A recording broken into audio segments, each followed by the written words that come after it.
Ya, kembali lagi di menuju Istana Debat Capres 2024. Sekarang giliran Bang Daniel untuk memberikan komentar performa mungkin ke Bang Andreas terlebih dahulu. Paslon 3 terlebih dahulu. Pertama, Pak Prabowo terutama pada hari ini ya tampil otentik seperti biasa. Jadi pada saat beliau harus berekspresi agak marah ya beliau tunjukkan ekspresinya. Kemudian gembira ya beliau tunjukkan kegembiraannya itu. Memang karakteristik Pak Prabowo adalah orang yang tidak bisa berpura-pura, tidak bisa pasang muka berbohong dan sebagainya. Jadi beliau selalu tampil otentik, itu pertama. Kemudian kedua, misalnya terkait dengan pernyataan dari Mas Ganjar, kami banyak menemukan fakta-fakta yang palsu yang disampaikan dan itu berbahaya buat publik. Misalnya ya terkait dengan Mirage 2005. Sejak awal sudah dinyatakan bahwasannya tidak ada fakta bahwasannya Mirage itu mau dihibahkan. Tapi itu tetap digunakan oleh Pak Ganjar untuk sekedar ingin mendowngrade Pak Prabowo. Kenapa? Karena faktanya pada saat itu sejak awal kami sebutkan Pak Imam Sufaat, Marsikal Imam Sufaat itu adalah Kasau. Dan beliau yang bertanggung jawab terkait itu 2009-2012.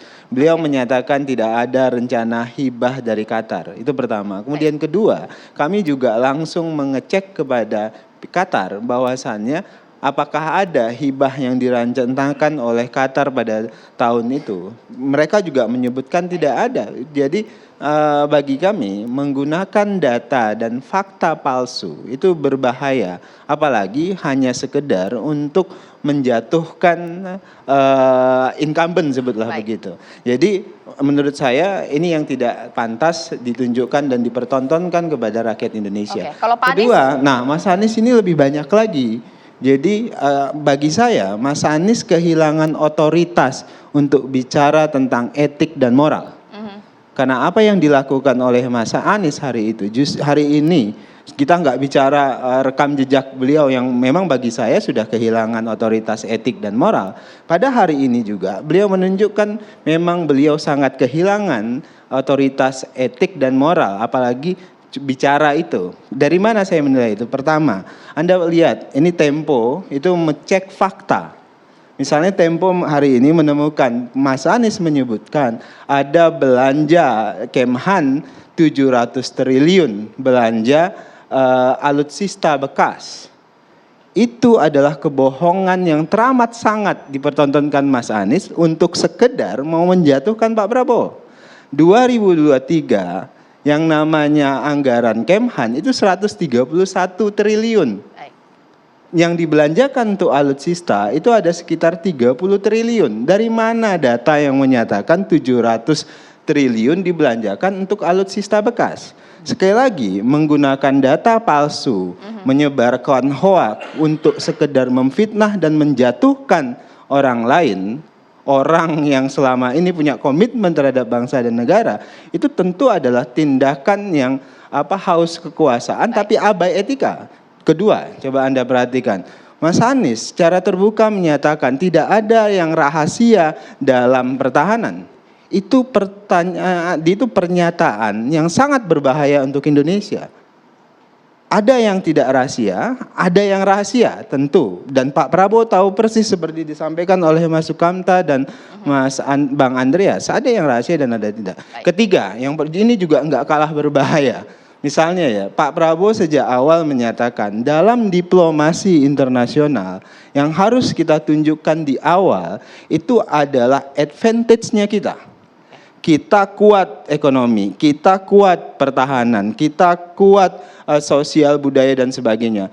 Ketika kita datang di arena diplomasi dengan kekuatan itu, maka kita akan disegani, maka kita akan dihormati. Berbeda dengan Mas Anies tadi, Mas Anies datang dengan omong-omong, mau gombal. Jadi ibaratnya begini, ini Mas Anies dalam diplomasi luar negeri mau seperti cowok yang penuh gombal.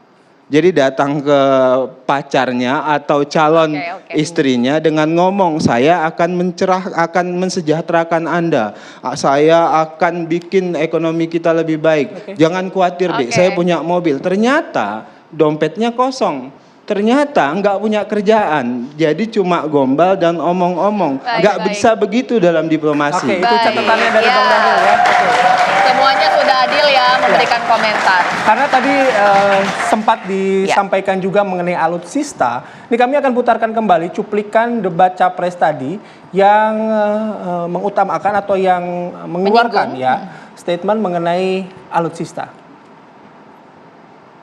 Cukup kaget karena beberapa hari yang lalu calon wakil presiden Bapak menyampaikan bahwa negara kita tidak dalam keadaan perang, sehingga untuk apa kita harus beli alat-alat perang. Tapi hari ini Bapak mengatakan Bapak setuju dengan kenaikan anggaran 1-2%. Jadi itu saya minta ketegasan. Yang kedua, sekali lagi data-data yang Bapak pegang adalah keliru, dan juga Pak Ganjar tadi juga banyak kelirunya. Saya sangat transparan, dan semua partai yang mengusung Bapak Profesor Anies mendukung APBN, berarti mendukung program saya. Termasuk PDIP di Komisi 1. Waktu habis Pak Prabowo. Ya, jadi kita butuh pertahanan yang sesuai dengan ancaman nyata yang ada di depan kita. Ancaman ini dirasakan oleh siapa? Dirasakan bukan saja di dalam batas-batas teritorial, tapi juga di keluarga. Bagaimana ancaman atas penipuan online, bagaimana ancaman atas peretasan, bagaimana ancaman atas judi online, bagaimana ancaman-ancaman terorisme. Itu semua membutuhkan perhatian. Jadi bukan memutuskan untuk belanja alutsista berdasarkan selera dan berdasarkan preferensi masa lalu, tapi justru harus mencerminkan kebutuhan masa depan. Inilah yang menurut kami penting. Ya, anggarannya perlu kita tingkatkan, tapi jangan keliru. Ancamannya juga mengalami pergeseran. Jadi itulah sebabnya mengapa kita melihat perlunya ada strategi yang baik. Supaya apa? Supaya kekuatan yang kita miliki mereka bisa bekerja dengan optimal, tidak sia-sia. Lalu Pak Prabowo yang saya hormati, ini bukan soal pribadi, ini soal negara, ini soal policy. Penjelasannya ya di tempat ini, bukan di ruang-ruang tertutup yang tidak diketahui oleh publik. Justru kalau Bapak ketahui datanya salah, tunjukkan di tempat ini sehingga publik bisa mengetahui, bukan dalam pertemuan-pertemuan lain yang tidak jelas dari mana kita bisa menilai akurasinya. Jadi menurut hemat kami, bila ada di antara kami yang faktanya keliru, Bapak tunjukkan. Tapi kalau Bapak tidak menunjukkan, berarti memang faktanya benar. Itulah kenyataan yang ada di lapangan. Dan ini juga yang selalu kami gunakan.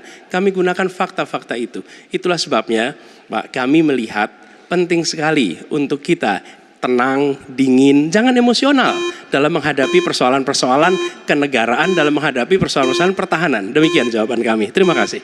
Pak Anies. Itu dia tadi cuplikan mengenai pembahasan alutsista. Memang saut-sautan tidak hanya terjadi dari Prabowo terhadap Anies Baswedan, tapi juga Prabowo terhadap Ganjar Pranowo. Saya bertanya kepada Prof. Hamdi Muluk, debat malam hari ini ketika dibahas beberapa isu, klimaks atau mungkin anti klimaks, perlu lagi mungkin mereka kopi darat untuk akurasi data, atau seperti apa ekspresi dari masing-masing paslon ini cukup puas tidak? Dengan memang kita ada keterbatasan waktu ya, Prof, silakan. Iya, ya debat selesai dengan debat tadi itu. Justru setelah ini yang menarik mungkin besok pasca debat. Jadi seperti juga pertandingan bola kan. Pada mainnya cuma 2 kali 45 menit. Tapi nanti debat pasca bola itu lebih seru itu, lebih ramai itu. Nanti besok di Twitter, besok di Thread, besok di Instagram, besok itu dan pembicaraan di warung-warung kopi atau di mana di kampus gitu akan menjadi pasca debat itu mungkin akan lebih menarik mungkin ya. Tapi tadi saya nggak tahu juga, saya mau bertanya ke Mas Daniel tadi itu. Ada ya tadi itu frase tadi Mas Anies menyebutkan 700 triliun itu gitu loh. Saya kok nggak melihat tadi di debat yang mana ya? Ada ya? Ada, ini justru yang menemukan faktanya adalah, cek faktanya adalah Tempo. Oh, gitu. Tempo langsung cek akurasi. Mereka punya program cek akurasi. Tapi tadi disebut di ya debat disebutkan di situ 700 triliun untuk beli alutsista. Gitu. alutsista bekas. Nah ini maksud saya contoh nanti ini akan jadi panjang pasca debatnya nanti oleh para penonton. Nggak perlu nunggu besok sebenarnya Prof, kalau di medsos udah ramai. Oh hari sekarang ini udah sudah ramai, Prof. ramai pasti ya. Ya jadi biasa debat itu 1, 2, 3, 4, 5 hari ke depan itu masih belum berakhir itu. Tapi nggak apa-apa, ini kan bagus buat pendidikan publik kita gitu loh. Biar kita tidak hanya menilai di tadi berapa ya 1,5 jam ya seluruh 1,5 jam acara debat itu gitu loh. Justru menarik itu pasca debatnya itu. Oke, Prof Makarim boleh dong dikomentari ketika ada beberapa isu singkat saja ya, atau mungkin sesaat lagi ketika beberapa isu diangkat. Isu ini terlalu elitis tidak sih untuk kita melihat majority dari pemilih Indonesia, dan ketika performa sudah diberikan, ini berhasil tidak kemudian masyarakat akan memilih mereka dari performa malam hari ini? Nanti dijawab sesaat lagi, kami akan kembali usai jeda berikut hanya di Menuju Istana Debat Capres 2020.